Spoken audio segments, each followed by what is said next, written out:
এই কেকটা আজকে আমার ডেলিভারি ছিল, তাই এটা রাতেই বানিয়ে ফেলেছিলাম।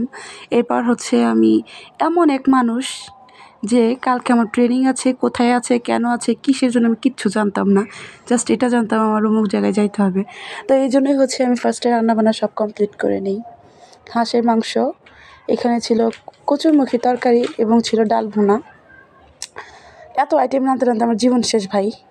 তো যাই হোক, কী করবো ভাই, কষ্ট করলেও তো টাকা ইনকাম করতে হবে, তাই না? টাকা ছাড়া কী আছে বলেন? আপনার তো মূল্য তখনই আপনাকে মানুষ দিবে যখন নাকি আপনার টাকা থাকবে, তাই তো বেশি বেশি টাকা ইনকাম করতে হবে। যাই হোক, ট্রেনিং ছিল, ট্রেনিংয়ে যাওয়ার জন্য আমি খুবই এক্সাইটমেন্টের চাইতে বেশি কী বলবো, অকওয়ার্ড ফিল করতেছিলাম। বিকজ বললাম কই, কেন, কিসের জন্য জানতাম না, জাস্ট এটা জানতাম অমুক জায়গায় যাইতে হবে এই টাইমে। তো এসে চলে আসলাম ডি রুফটপ রেস্টুরেন্টে। এখানেই ছিল আমাদের এক্স্যাক্ট মিটিংটা। তো যাই হোক, এই ট্রেনিংটা অ্যাকচুয়ালি আমার মার পক্ষ থেকে ছিল, উনি যাইতে পারবে না, তাই আমি ওনার হয়ে গেছিলাম। আম্মু পরিচিত কেউই আমার ছিল না আশেপাশে, অ্যান্ড আমিও কেউকে চিনি না। যাই হোক, এখানে শুধু একটা আন্টি আসছিল, এরপর আমি আর আরেকটা মেয়ে, সেকেন্ড যাই আমি, থার্ড আরেকটা মেয়ে যায়। তো এরপরে গিয়ে আমার আলহামদুলিল্লাহ সবার সাথে খুব ভালো বন্ডিং হয়ে গিয়েছিল।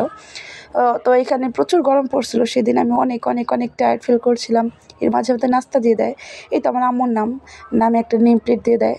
এখানে অনেকক্ষণ ওয়েট করতে করতে আমাদের একটা ফাইল, একটা খাতা, একটা হচ্ছে কলম দেয়। তো অ্যান্ড 12টার সময় লাঞ্চে আমাদের হচ্ছে খাবার দেয়। সেদিন আমি বাসায় চলে আসি, বাসায় এসে আমার অর্ডারের কেক ছিল, সেটা আমি আবার মেক করতে থাকি। এইখানে মেবি 2 ডিমের কেক ছিল, আই ডোন্ট নো। এখানে 1 পাউন্ড কেক ছিল, হ্যাঁ I am right. 1 pound cake আমি বানাচ্ছিলাম, তখন রাত মেবি 10টা বাজে। তো এই তো আমার কেকের ফাইনাল লুক। তো আমি এই কেকটা রেডি করে আবার রাতেই শুয়ে পড়ি, কজ আমার পরের দিন আবার হচ্ছে ট্রেনিং ছিল।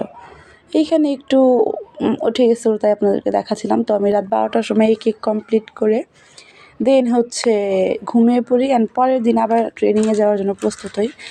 টেনটা সেকেন্ড ডে, তো হচ্ছে ডে 2তে আমি আরেকটু সবার সাথে পরিচিত হয়ে যাই। এখানে বসে হচ্ছে মিটিং করতেছিলাম।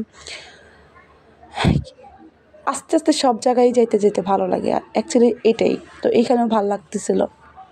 তো সেদিন ওয়েদারটা খুব ভালো ছিল, যদিও শেষে গরম পড়ে। তো বাইরে বৃষ্টি হচ্ছিল, তো আমি বসে বসে একটু সেটারও স্ন্যাপ নিলাম। বৃষ্টি স্নাত একটা মুহূর্ত যদি আমি ভিডিওতে মুষ্টিবদ্ধ না করি তাহলে কি হয় বলেন? এসে দেখি আমার শাশুড়ি ধান ভিজিয়েছে। আমি কখনো ধান ভাঙানো দেখিনি, ধান সিদ্ধ করাও দেখিনি। তো আমার কাছে ভালো লাগলো, তাই আর কি স্ন্যাপ করলাম। এটা মেবি সেকেন্ড ডে ছিল, এর আগে 1 ধাপ হচ্ছে ওনারা শুকিয়েছে ধান সিদ্ধ করে, ভিজিয়ে রাখছিল মেবি আগের দিন। ধান হচ্ছে আগের দিন ভিজিয়ে রেখে তারপর হচ্ছে পরের দিন সিদ্ধ করতে হয়। যারা আমার মতো আকাই মা, তারা তো জানেন না, তাদের জন্যই আমি এটা বললাম আর কি।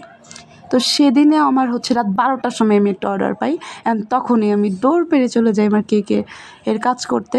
এটা ছিল 2 পাউন্ডের একটা cake. Has the final look of my cake. তো কেকের ক্রিমগুলো গলে যাচ্ছিলো বারবার বিকজ অফ কারেন্টের খুবই প্রবলেম ছিল। কারেন্ট ভাই একদমই থাকে না আমাদের এখানে, কী বলবো আর। বৃষ্টির জন্য হয়তো একটু শান্তি পেয়েছিলাম, আবার শুরু হয়েছে। যাই হোক, তো এই